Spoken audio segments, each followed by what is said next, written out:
गंगापुर नाम का एक गांव था। वहाँ राधे श्याम अपनी बेगम के साथ रहता था। गंगापुर में पानी की बड़ी दिक्कत थी। उस गांव में पानी दूसरे गांव से या दूसरे कस्बों से आया करता था। ओफो, इतनी गर्मी है और बढ़ती ही जा रही है। ऐसा लग रहा है कि हिमालय जाकर बस जाऊं। मैंने तुमसे कितनी बार कहा है, इस गांव में हिमालय, पानी, बंजर जमीन की बातें मत किया करो। अरे, अब पानी नहीं मिल रहा है, ठीक है, लेकिन क्या अब उस बारे में बात भी ना करें?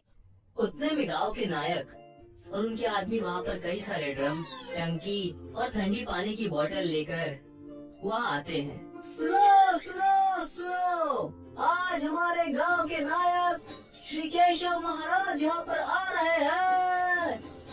लगता है नायक जी गांव में हर साल की तरह पानी और कपड़े बांट रहे हैं। मैं हर साल बस इसी का इंतजार करती हूँ। चलो चलकर पानी ले लें, वरना पूरा गांव उसी पर टूट पड़ेगा। राधे श्याम और उसकी बेगम वहाँ पर पहुँचे और वहाँ उन्होंने देखा कि पानी में गंदे गंदे कीड़े घूम रहे हैं। तब राधे श्याम ने नायक के दरबान से कहा, इस पानी को तुम हमारे पीने के लिए लेकर आए हो? इंसान अगर इससे नहा भी लेना तो भी बीमार हो जाए। हाँ, ये सही कह रहे हैं। अगर घर के बच्चे ये ऐसा पानी पिएंगे तो उन्हें बहुत ज्यादा तकलीफ होगी। जो है यही है, इसके अलावा कुछ नहीं है। लेना है तो लो, वरना मैं चला। ए जी, क्यों मुँह लग रहे हो? जो है वही ले लीजिए। नायक का दरबान वहाँ से चला गया। कस्बे वालों ने जैसे तैसे पानी पीने की कोशिश की। उस गंदे पानी को पीने से आधे गांव वाले बीमार हो गए। उनके पास कोई चारा नहीं था। एक दिन सारे गांव वाले राधे श्याम से मिलने गए। हम सब नायक के घर जा रहे हैं। अगर तुम्हें भी चलना है तो चलो। आज फैसला हो ही जाए इस पानी की परेशानी का। हाँ हाँ, तुम सही कह रही हो, हमें वहाँ जाना चाहिए। सारे गांव वाले मिलकर नायक के घर जाते हैं। उस वक्त नायक ने गांव वालों को देखा और वो सारा माजरा समझ गया। देखो, मेरे पास इस तकलीफ का कोई इलाज नहीं है। तुम चाहे जो कर लो, मैं अब कहीं से पानी की भीख नहीं मांग सकता। आपके भेजे हुए गंदे पानी की वजह से पूरा गांव बीमार हो गया है। उनकी बातें बिना सुने ही नायक अपने कमरे में चला जाता है। उसे जाता देख राधे श्याम और गांव वाले बड़े परेशान हो जाते हैं। मुझे तो यह समझ में नहीं आ रहा है कि अब कहाँ जाए, क्या करे। खेती का समय आ गया है, हमें ही कुछ तय करना होगा। आज तो हमारे गांव के नायक ने भी हमारा साथ छोड़ दिया। अगर इस साल भी हमने खेतों को बंजर छोड़ा तो हमारे खेत, घर बार सब कुछ मुश्किल में आ जाएगा। इससे हमें कैसे भी निकलना होगा। गांव बहुत ज्यादा परेशान है और अगर ऐसा ही चलता रहा तो हम सबकी जिंदगी खतरे में है। गांव वाले मिलकर बातें कर ही रहे थे कि उनके गांव में एक घुड़सवार आता है, जिसे देखकर सब दंग रह जाते हैं। क्या ये गंगापुर गांव है? मैं यहाँ आपकी मदद के लिए आया हूँ। मेहरबानी करके हमारी जान मत खाना, हम पहले से ही बहुत परेशान हैं। लेकिन तुम मेरी बात तो सुनो, मैं भी इसी गांव का हूँ। तब जाकर घुड़सवार ने अपने बारे में सारी बातें बताई। कई साल पहले मेरा खानदान इस गांव में आकर बसा था। उस वक्त मैं बहुत छोटा था जब हमें इस गांव से बेदखल कर दिया गया था। जरूर तुमने कोई चोरी की होगी, आखिर घोड़े पर भी तो आए हो। चोरी तो नहीं, मुझे और मेरे खानदान को जादू टोना करने की वजह से इस गांव से निकाला गया था। लेकिन तुम्हारे परिवार को निकाला क्यों गया था? क्या मुश्किल आ गई थी? गांव में हर साल शानदार पूजा हुआ करती थी ताकि गांव में बरसात हो, लेकिन मेरे खानदान के बुरे कामों की वजह से आज गांव इस मुसीबत में है। हम कुछ समझे नहीं, आप कहना क्या चाहते हैं? ज्यादा लालच के चक्कर में मैंने उस वक्त उस पूजा से गांव के खेतों के जादुई बीज चुरा लिए थे।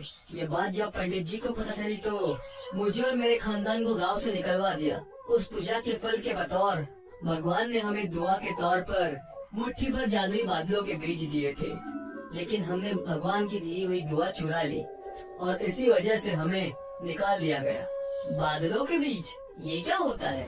वो बीज अब कहाँ है और उससे अब क्या होगा? उस बीज से हम बादल उगा सकते हैं। हर खेत में बादलों के दरख्त होंगे जिससे गांव के खेतों को पानी मिलेगा। और उन बीजों को मैंने हमारे पुश्तैनी खेतों में दफना दिया था, जिन्हें मैं आज लेकर आया हूँ। उस घुड़सवार ने अपने घोड़े से उतरकर अपने झोली में रखे उन चमकते हुए बीजों को निकाला और गांव वालों को दिखाने लगा, जिसे देखकर सब दंग रह गए। राधे भैया, आप जाकर थोड़ा सा पानी लेकर आइए। राधे श्याम गांव जाकर गंदा पानी लेकर आता है। सब मिलकर खेत में जाते हैं। अब आप सब इस बीज की ताकत देखिएगा। मैं इन बीजों को अभी बो देता हूँ। आप सब कल सुबह आकर देखिएगा, ये बीज बादलों के पेड़ बन चुके होंगे। जैसे ही उस घुड़सवार ने उन बीजों को खेत में बोकर पानी डाला, पूरी रात गांव वालों ने इंतजार किया। देखते ही देखते उस खेत में से बादल बाहर निकल आया। ये कैसे हो सकता है? ये तो मुमकिन ही नहीं है। मुमकिन क्यों नहीं है? हमारे गांव में अब बरसात होगी। अब हम भी खुश रहेंगे। घुड़सवार ने अपने झोले से सारे बीज निकाले और पूरे गांव वालों में बांट दिए। सभी गांव वालों ने उसे ले जाकर अपने अपने खेतों में बो दिया और फिर सभी के खेतों में बादल उगाए। गांव में मानो जैसे खुशियों का मेला निकल आया हो। आज सबसे पहले मैं इन बादलों के पानी से नहाऊंगा। तब राधे श्याम ने कहा, वो सब तो ठीक है, लेकिन अब तक तुम हमारे गांव में क्यों नहीं आए? अगर तुम पहले ही आ जाते तो गांव में इतनी तकलीफें नहीं होती। मुझे इस गांव के नायक ने यहाँ आने से मना किया था। बस बस, अब हमसे झूठ मत बोलिए।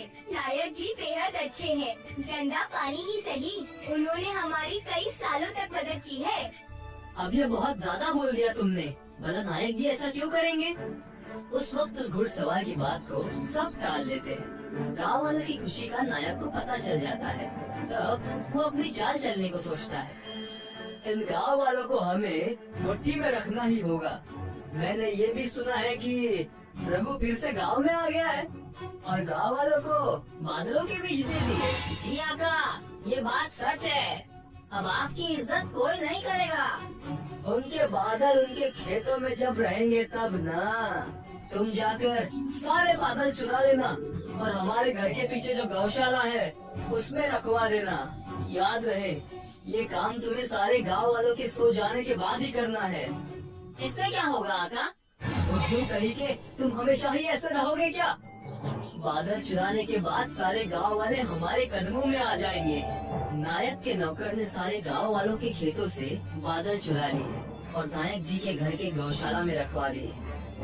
जब सुबह हुई तो सारे गांव वाले उन बादलों को खोजने लगे और घुड़सवार से पूछने लगे, जरूर तुमने ही हमारे बादल चुराए हैं। तुमने आते ही अपना रंग दिखा दिया ना। 4 दिन की चांदनी फिर अंधेरी रात। अगर तुम्हें बादल लेने ही थे तो हमें बादलों के बीच दिए ही क्यों? लेकिन मैं उन्हें क्यों चुराऊंगा? तुम सबको बहुत बड़ी गलतफहमी हो गई है। तुमने एक तो बादल चुराए और अब हम गाँव वालों से जबान लड़ा रहे हो। उतने में ही वहाँ पर नायक का नौकर भागते हुए आया। चलो चलो, नायक जी का घर पानी से डूब रहा है।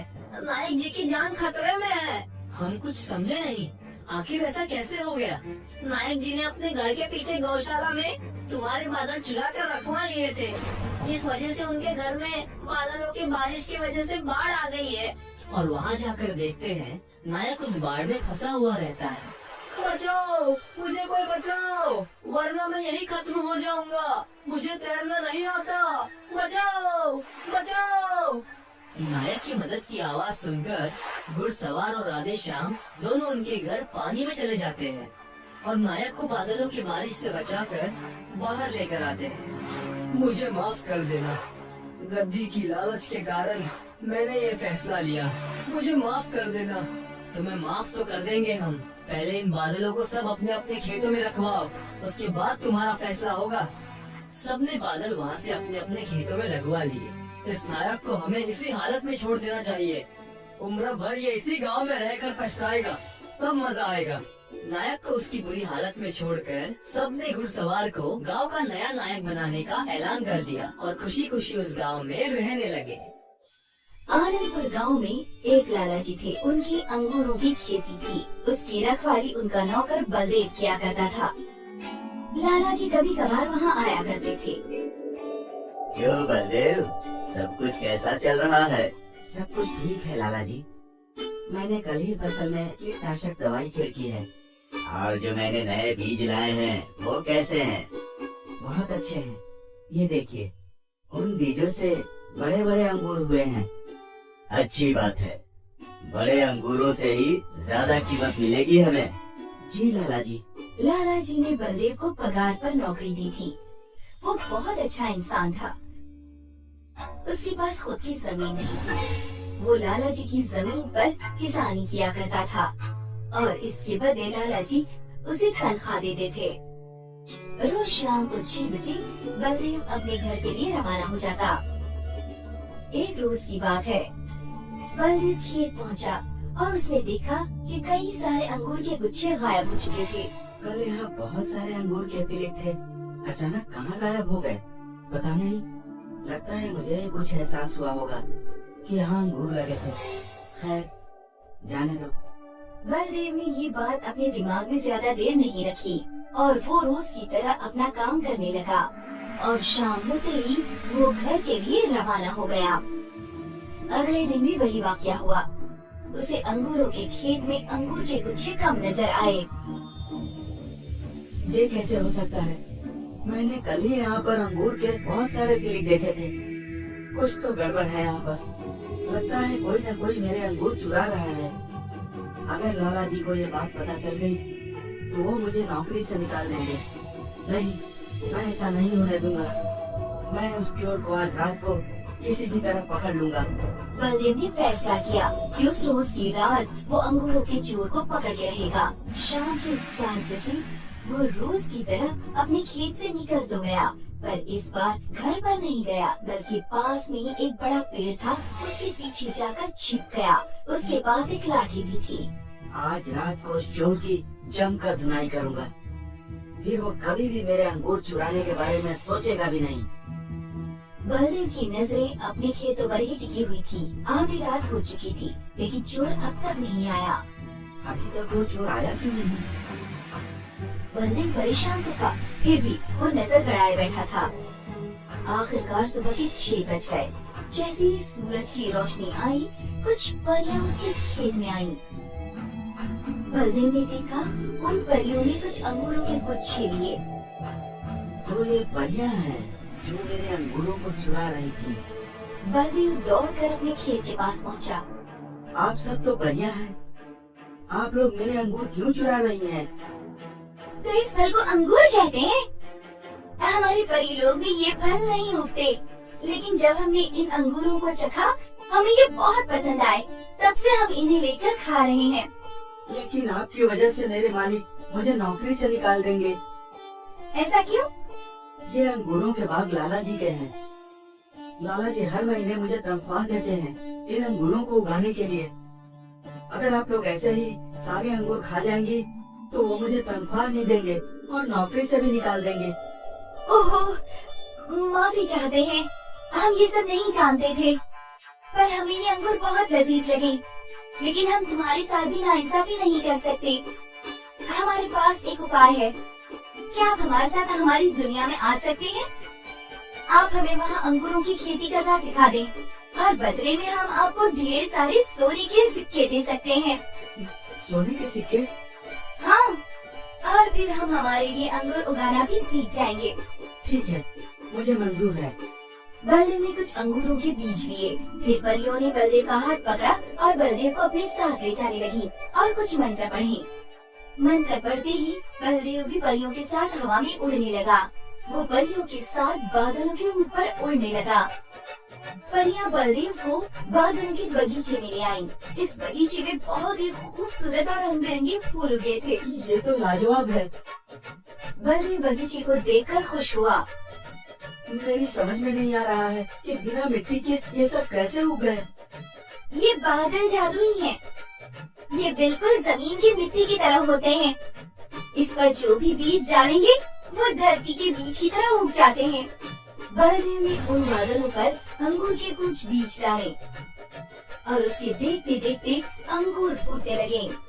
काश धरती पर भी ऐसे आसानी से पौधे उगाए जा सकते।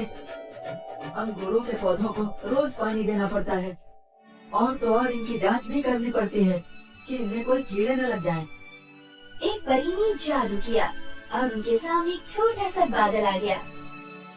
अब ये बादल इन अंगूरों को पानी देगा। धरती पर पौधों को कीड़े लग जाते हैं, पर यहाँ वैसा नहीं होता। यहाँ मिट्टी नहीं है ना,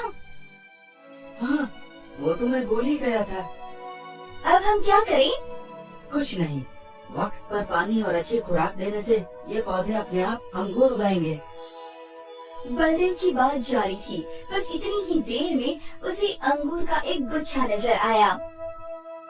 वो देखकर परियां बड़ी खुश थीं। वो देखो, अंगूर उग गए।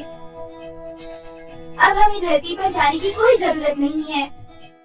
अब से ये स्वादिष्ट अंगूर हम खुद ही अपने बादलों पर उगाया करेंगे। आपका बहुत बहुत शुक्रिया। जी। परी ने फिर से कुछ जादू किया और बलदेव के हाथ में एक बहुत बड़ा घड़ा था जिसमें सोने के सिक्के थे। इतनी सारी सोने की मोहरें एक साथ देखकर बलदेव की आंखें चौंधिया गईं। हमें जब भी आपकी जरूरत महसूस होगी हम आपसे मिलने आ जाएंगे। हाँ हाँ। परियों ने जादू किया और बलदेव परिलोक से गायब हो गया। वो वापस उसी अंगूरों के खेत में था जिसकी वो रखवाली किया करता था। बलदेव को मटका लेकर अपने घर पहुंचा। इतने सारे सोने के सिक्के कहाँ से मिले आपको? बादलों पे खेती करने के लिए परियों ने दिया है। परियां? बलदेव ने अपनी पत्नी को सारा किस्सा बताया। आपकी ये दोनों बातें सुनकर मुझे यकीन नहीं हो रहा। एक तो ये कि हम अमीर बन गए और दूसरी ये कि बादलों पर भी खेती हुआ करती है। अब तुम मानो या ना मानो, लेकिन हकीकत यही है। बलदेव ने एक बड़ा सा घर खरीदा और साथ ही साथ अपनी खुद की जमीन भी। इस जमीन पर उसने भी अंगूरों की ही खेती की। अब उसे पैसों की बिल्कुल भी फिक्र नहीं थी। वो ऊपर वाले का शुक्रगुजार था। बादलों पर खेती करने से उसकी किस्मत ही